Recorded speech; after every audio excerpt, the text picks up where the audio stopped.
अस्सलाम वालेकुम नाज़रीन, मैं मोहम्मद जावेद और मेरे साथी सुभान सिद्दीकी चैनल से आपके दरमियान मौजूद है। आज शहर हैदराबाद के अंदर एक ऐसा दिलखराश वाक़या पेश आया, हादसा पेश आया, जिसकी वजह से कई एक 17 जो है लोगों की जानें तलफ़ हो गई। नाज़रीन, इसके सिलसिले में वहाँ पे मुक़ाम हादसे के ऊपर हमारे सुभान सिद्दीकी चेयरमैन सिद्दीकी चैनल वहाँ पे मौजूद थे। वहाँ की हर एक रिपोर्टिंग के ज़रिए उन्होंने एक चीज़ का जायज़ा ले रहे थे। इंशाअल्लाह जो गुलजार हाउस के वाक़े का मेरा आपके सामने जो है ना मतलब ये है कि गुलजार हाउस के वाक़े के ताल्लुक से आज हम बात करने के लिए आपके दरमियान में मौजूद है। हम बात को आगाज़ करने से पहले आपके दरमियान सिर्फ एक बात कहना चाहेंगे नाज़रीन, आजकल शहर हैदराबाद के अंदर 100 गज़ के मकानों का सिलसिला जारी है, तामीरी सिलसिला। 100 गज़ के मकान के ऊपर 5-5 मंजिल जो है ना एकदम लाइन से उठाया जा रहा है। एक तो है उसका लिफ्ट और दूसरा है उसका मुताबादिल सीढ़ियाँ। एक दो ही चीज़ें रहते हैं, जब आखिरी ऊपरी सतह के ऊपर जब कभी खुदा ना खास्ता आग अगर लग जाती है तो उसके सिलसिले में ये एहतियात बरतना बेहद ज़रूरी है। आज का भी जो वाक़या पेश आया, सेकंड फ्लोर पे आज का वाक़या पेश आया। इमारत के सेकंड फ्लोर के ऊपर कहीं ये हादसे के अंदर कई लोगों की जानें तलफ़ हुई। उसी बुनियादी वजह की तरफ शायद इशारा जो उनकी नज़र में, हमारे सुभान भाई की नज़र में क्या है वो आपके सामने रखेंगे। लेकिन मैं एक बात आपके सामने नाज़रीन ज़रूर कहना चाहूँगा। एक तो चीज़ ये है कि 100 गज़ के मकान पे 5 मंजिला बिल्डिंग आप यकीनन आप बनाइए, बहुत अच्छी बात है बुलंद इमारत बनाना, लेकिन एहतियात भी बरतिए, वरना देखिए बाज़ मामूली सी शॉर्ट सर्किट से कई जाने जो है ना कई ख़ानदान तबाह होते हैं, एक बड़ा हादसा जो ना होता है। इसके लिए आप एहतियात बरतना ज़रूरी है। दूसरी बात जो है डुप्लेक्स का भी एक सिलसिला चल रहा है हमारे सुभान भाई। डुप्लेक्स के अंदर क्या है, ऊपर पे एक तरफ से सीढ़ियाँ रखते हैं। अब अगर एक तरफ के सीढ़ियाँ अगर किसी वजह से जो है गिर गए, मुनहदिम हो गए या जल गए, तो फिर वो ऊपर की मंजिल पर रहने वाले एकदम जो है उनके लिए मुश्किलात का सामना। तो आज के वाक़े के ताल्लुक से आपकी जो है ना क्या मालूमात है सुभान भाई? अस्सलाम वालेकुम नाज़रीन, जैसा कि आप जानते हैं कि आज पूरा हैदराबाद एक गम की कैफियत में डूबा हुआ है। सही, चूँकि 17 लोगों का और फिर एक ही परिवार के, एक ही ख़ानदान के 17 लोगों का इस तरह चले जाना बहुत ही गम और माहौल, शहर हैदराबाद में गम का माहौल पैदा हो गया है। हर कोई अफसोस में डूब गया है, क्योंकि एक आदमी का अगर गुजर जाना किसी के घर में होता है तो उनके घर पर कई दिन तक लोग गम में रहते हैं। यहाँ तो 17 लोग, मामूली बात नहीं है, 17 लोग और फिर एक ही घर के बताया जा रहा है, इब्तिदाई तौर पर एक ही घर के लोग। सुबह तकरीबन 6-6:15 बजे ये इत्तला आई कि वहाँ पर एक बिल्डिंग में आग लगने की, गुलजार हाउस के पास आपको आग लगने 6:30-7 बजे के करीब हमको इत्तला हुई कि गुलजार हाउस के ऊपर आग लगी है कुछ। तो जैसा आम तौर पे कहीं ना कहीं आग का सिलसिला चल रहा है गर्मा के मौसम में, कहीं यहाँ कहीं वहाँ, तो हमारे जहन में भी वही था कि दुकान को आग लगी होगी गुलजार हाउस पे, अक्सर दुकानात वहाँ पर है। तो वही समझे हम, और इत्मीनान से हम हमारे हिसाब से पहुंचे। तो मगर वहाँ जाने के बाद जो मनाजिर हमको देखने में आए, हमारी आंखों से बेसाख्ता आंसू रवा हुए। और ख़ास बात ये थी कि वहाँ पर मुकामी लोगों ने, वहाँ के मुकामी नौजवान जो नमाज के लिए जा रहे थे, फजर की नमाज को जा रहे थे, फिर बाद में जब लौट के आए तो वो लोग देखे कि लोग ऊपर से खिड़कियों में से उनको पुकारे कि हमारी जान बचाइए। तो वो नौजवान अपनी जानों की मदद के लिए पुकारे, हाँ बिल्कुल मदद के लिए। तो वो नौजवान अपनी जानों की परवाह किए बगैर उन लोगों को बचाने के लिए कोशिश की, और कई लोगों को उन्होंने बचाया भी है। ऐसा नहीं है कि बहुत कोशिश की। उसके बाद फायर ब्रिगेड आता है, फिर उसके बाद थोड़ी ही देर में मजलिस इत्तेहादुल मुस्लिमीन के MLA जनाब जुल्फ़िकार साहब वहाँ पे फौरी अपनी टीम के साथ पहुँचते हैं। वो भी पूरा ये बचाव कार्यों में और किस तरह फायर ब्रिगेड को कहाँ से बुलाना है, फौरी वो काम में लग जाते हैं। इनके साथ कारपोरेटर इसकी ऑपरेशन में लग जाते हैं, इसके साथ कारपोरेटर भी आ जाते हैं। तो सबसे पहले मजलिस इत्तेहादुल मुस्लिमीन वहाँ पहुँचती है, उनके MLA वहाँ पहुँचते हैं, कारपोरेटर पहुँचते हैं। उसके बाद फिर सियासी लीडरों का आने का सिलसिला जारी होता है। कौन-कौन सी पार्टी के लोग आए? जी, जहाँ पर BJP के जो मिनिस्टर है किशन रेड्डी, वो वहाँ पहुँचे। कांग्रेस के पूनम प्रभाकर जो मिनिस्टर है और इंचार्ज है हैदराबाद के, वो वहाँ पर पहुँचे। उन्होंने तमाम चीज़ों का जायजा लिया। अच्छा, इस सिलसिले में मेरा आपसे एक सवाल ये है कि फायर ब्रिगेड का वक्त पे को ऐसा लोगों में क्या कहना था?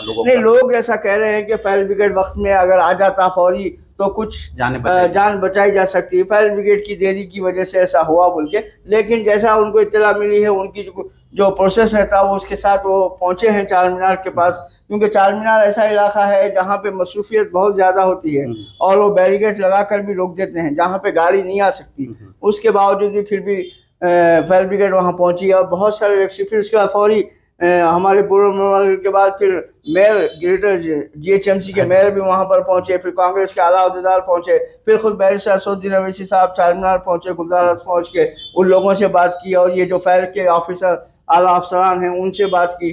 फिर उसके बाद असदुद्दीन अवैसी साहब ने वहाँ पे एक स्टेटमेंट भी दिया है, वो भी हम आपको सुनाएंगे।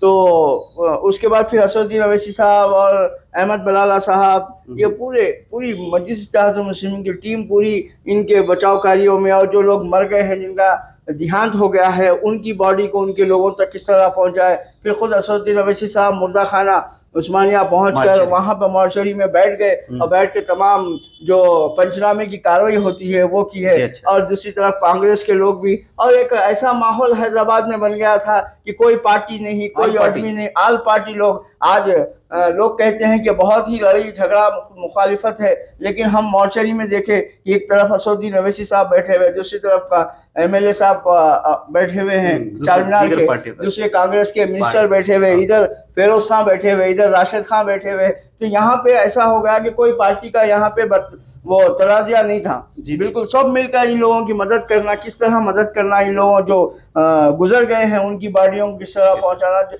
उसमें लग गए थे। तो यही हैदराबाद की यकजहती यहाँ पे साबित होती है। ये कौमी यकजहती जो है और जो लोगों की हमदर्दी के लिए हैदराबादी कौम आगे बढ़ती है, वो एक मुजाहरा हैदराबाद में आज देखने को मिला। इस किस्म से जैसा ये यहाँ पहलगाम का जो वाक़या हुआ और अपने पड़ोसी मुल्क को लेकर जैसा हिंदुस्तान की सारी कौम या कायदीन सब मिलजुल कर आज भी एक आवाज में जो है ना बात करें, उसका एक नजीर आपको देखने को मिला। आपका यही कहना है? बिल्कुल, बहुत अच्छा नजीर। मेरी आपसे एक सवाल ये कि ये जो मंजर आप जो है ना देखे, जिस वक्त आप ये जो वाक़या होते हुए आपने बच्चेशम आपने देखा है, आप क्या समझते कि बुनियादी तौर के ऊपर आज तो चलिए ठीक है, वो तो तहकीकात के बाद पता चलेगा, ऐसा हो रहा है। ये दूसरी मंजिल पे या जो भी है तो सीढ़ियां वगैरह नहीं थे, ये आपका सीढ़ियां है वहाँ पे, मगर वो बाज जब हम पहुंचे तो तकरीबन आग बहुत ज्यादा भड़क गई थी। बाद लोग कह रहे थे कि लकड़ी के सीढ़ियां होंगे, लोगों का कहना है कि लकड़ी के सीढ़ियां होंगे, वो चल गए तो लोग उतर नहीं सक रहे,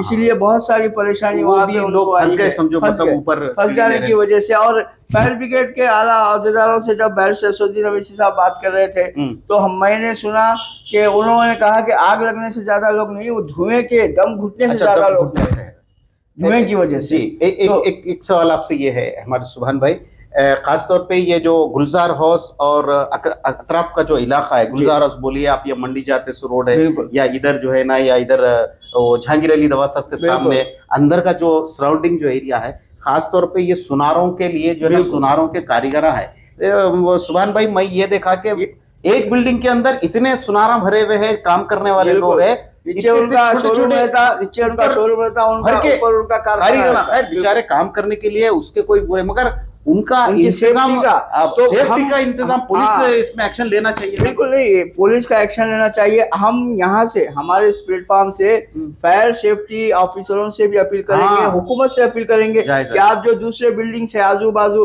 उनका जायजा लीजिए और किस तरह वहाँ पे सेफ्टी का और फायर का जो भी है उसका इंतजाम किस तरह है वो आप देखना चाहिए। जान बचाने के लिए, लोगों के लिए ऑपरेशन करिए। आप जो बिल्डिंग वाले हैं, जो कसूरवार है, उनके ऊपर आप केस बुक करिए, लेकिन लोगों की जान की हिफाजत करना जरूरी है, आइंदा कोई वाकया ना हो। हम यहाँ पे आपको बैरिस्टर असदुद्दीन अवैसी साहब जो चार मीनार गुलजार हाउस के पास आए थे और उन्होंने तमाम दौरात करके तफसीलात हासिल करने के बाद मीडिया से बात की, वो वीडियो भी आप यहाँ पे सुनेंगे। जैसा कि आप लोग जानते हैं कि आज सुबह में गुलजार हाउस के पास एक बहुत बड़ा दर्दनाक हादसा हुआ है, जिसमें एक घर के, एक परिवार के, खानदान के 17 लोगों की मौत हुई है और ये बड़ी तकलीफ की बात है। मैं शुक्रगुजार हूँ उन तमाम लोगों का जो पहले यहाँ पर आए, मदद करने की कोशिश की। मगर अफसोस के साथ ये खबर हमको मालूम हुई कि 17 लोगों की मौत हुई है। मैं फायर सर्विसेज के आला अहदेदार से बात भी किया। उनका बोलना ये है कि बहुत से लोगों की, ज़्यादातर लोगों की मौत जो है एसिफिक्शन से हुई, वो धुएं की वजह से। तो बड़ी तकलीफदेह बात है। और अभी उस्मानिया हॉस्पिटल के मॉर्चरी में डिप्टी चीफ मिनिस्टर और हेल्थ मिनिस्टर और कंसर्न मिनिस्टर, हमारे यहाँ के लोकल एमएलए जुल्फ़िकार अली साहब वहाँ पर है, और जल्द से जल्द कोशिश करके पीएमआर कराकर रिलेटिव्स को उनकी डेड बॉडी हवाले कर रहे हैं। और आपको जानना है कि ये जो फैमिली है, ये पिछले 100 साल से यहाँ पर रह रही है। मोर देन 100 ईयर्स से यहाँ पर रहने वाले लोग हैं। बड़ी तकलीफदेह बात है। मैं अपनी तरफ से उनको ताज़ियत देता हूँ, और यही बस कहना है। फैमिली के पास गया सर, हॉस्पिटल जा वहाँ एमएलए साहब है, जुल्फ़िकार साहब है, डिप्टी सीएम भी है, हेल्थ मिनिस्टर भी है, वहाँ पे कंसर्न मिनिस्टर भी है, पूनम साहब। तो सुबह से सब लोग है, मैं भी जा रहा हूँ। और एक स्टेटमेंट जो कि बहुत ही अहमियत का हामिल होता है, जो मिनिस्टर हैदराबाद के इंचार्ज मिनिस्टर हैं पूनम प्रभाकर, उन्होंने भी मीडिया से बात की और हमारे नुमाइंदे ने उनसे सवाल भी किया कि साहब फायर ब्रिगेड आने में देर हुई है, इसकी वजह क्या है, तो उन्होंने उसको अपने अंदाज से टाल दिया। आइए देखते हैं उन्होंने क्या कहा। सरकार की तरफ से अभी मुख्यमंत्री जी और डिसीजन फैमिली से बात हुआ और सरकार पूरा उनका मदद करेंगे। जितने भी नुकसान है, जितना जैसा हुआ उसके ऊपर भी जांच भी होगा। उसके ऊपर सरकार मुख्यमंत्री जी स्पेशल कंसंट्रेशन। उनका कहना है कि पैसेंजर बहुत लेट आया, ऐसा बोलो तो जैसा पता होते ही यहाँ पहुँच गए। अब आए दिन ऐसे एक्सीडेंट्स हो रहे हैं इलेक्ट्रिक शॉक्स के, इसमें इलेक्ट्रिक डिपार्टमेंट्स के भी कुछ रिस्पॉन्सिबिलिटीज रहते हैं ना सर? जरूर हम रिव्यू करेंगे। अगर ऐसा कुछ शॉर्ट सर्किट हो रहा है तो पहले डिपार्टमेंट से तरफ हम करेंगे, और जनता का भी इसमें योगदान चाहिए। सरकार एक ही करने का फायदा नहीं है। जब फायर एक्सिडेंट का, फायर सेफ्टी में और इलेक्ट्रिसिटी का भी इंटरनल वायरिंग का, सिक्योरिटी का आप लोग करना है। सरकार के तरफ से भी पूरा रिव्यू करेंगे, इलेक्ट्रिसिटी का शॉर्ट सर्किट या लो वोल्टेज या व्हाट एवर इट में भी, उसकी भी और फायर का दोनों हम रिव्यू करेंगे। आगे आने वाले दिन में ऐसा नहीं होने का हम हाउ मेनी कैजुअल्टीज अभी तक तो पूरा यहाँ से 17 उठाया गया है। कितना उसमें डिसाइड होता है वो बाद में बता। कुछ लोग ये बता रहे हैं कि उस्मानिया दवाखाने में पेशेंट्स को कुछ रिस्पांस नहीं मिल रहा है। अभी मेडिकल एंड चीफ मिनिस्टर साहब बात हुआ, principal secretary medical and health की बात किया, वहाँ मौजूद पहुँच गया अभी 5 मिनट में। पूरा सरकार उनके पीछे, उनका मदद करने के लिए है। पूरे डिपार्टमेंट यहाँ है। Okay, thank you. इनके जाने के बाद मरकजी वजीर किशन रेड्डी वहाँ पहुंचे। उन्होंने भी मीडिया से बात की, उन्होंने भी इस हादसे पर अपने गम का इजहार किया और हुकूमत से भी मुतालबा किया कि इसके ऊपर तहकीकात होनी चाहिए। आइए एक नज़र मुख्तसर उनका भी स्टेटमेंट देख लेते हैं। शायद फरमाइए। का पियर्स का बिजनेस ज़्यादा होता है, उसी बिजनेस में काम करने वाले एक परिवार जो शॉप भी है, उसके पीछे उनके ऊपर घर भी है, मगर शॉर्ट सर्किट के कारण जो एक्सीडेंट हुआ है उसमें बहुत लोग इसमें देहांत हुआ और कुछ घायल भी है। अभी अलग अलग हॉस्पिटल्स में डेड बॉडीज है और लगभग 6 बजे सुबह इंसिडेंट हुआ। ऐसा आखिर में जो कि चार मीनार एमएलए साहब जो बर वक्त वहां पे पहुंचे हैं, सबसे पहले वो वहां पे पहुंचे हैं चार मीनार एमएलए साहब। उन्होंने भी मीडिया से बात करते हुए एक अपने गम का इजहार किया और उन्होंने कहा है कि हत्तल इम्कान उन लोगों की मदद की जाएगी। वो भी एक बार हम आपको सुनाएंगे। उससे कबल मैं एक बात यहाँ पे वाजे कर देता हूँ कि हुकूमत की जानिब से जो लोगों का देहांत हुआ है उन्हें 5 लाख रुपए एक्स ग्रेशिया देने का भी ऐलान किया गया है। डिप्टी सीएम विक्रम भट्टी साहब की जानिब से ये ऐलान किया गया है कि हर ईच आदमी को जिनकी मौत हुई है उनको 5 लाख रुपए एक्स ग्रेशिया, महलूकीन को एक्स ग्रेशिया देने का भी ऐलान किया है। आइए एमएलए साहब जुल्फ़िकार साहब ने जो मीडिया से बात की वो आपको सुना देते हैं, उसके बाद हमारे इस प्रोग्राम का इख्तिताम होगा। सुबह 6:30 बजे आग लगी थी। इस आग में तकरीबन 20 लोग जले। उनको दवाखानों को शिफ्ट किया गया, मुख्तलिफ दवाखानों को, Osmania hospital, Yashoda hospital Malakpet, Apollo DRDL, Apollo Himayat Nagar. उसमें कितने सब लोग जख्मियों को वहाँ पर शिफ्ट किया गया और जैसे इसकी इत्तला मिली मैंने नकीब मिल्लत अलहाज बैरिस्टर असद साहब को इत्तला दी। बहरहाल नाज़रीन, आप दीजिए इजाज़त मोहम्मद जावेद को और अपने घरों की एहतियात कीजिए, हिफाजत कीजिए, इस उम्मीद के साथ हम आज विदा लेते हैं। अल्लाह हाफिज़। अस्सलाम वालेकुम व रहमतुल्लाहि व बरकातहू।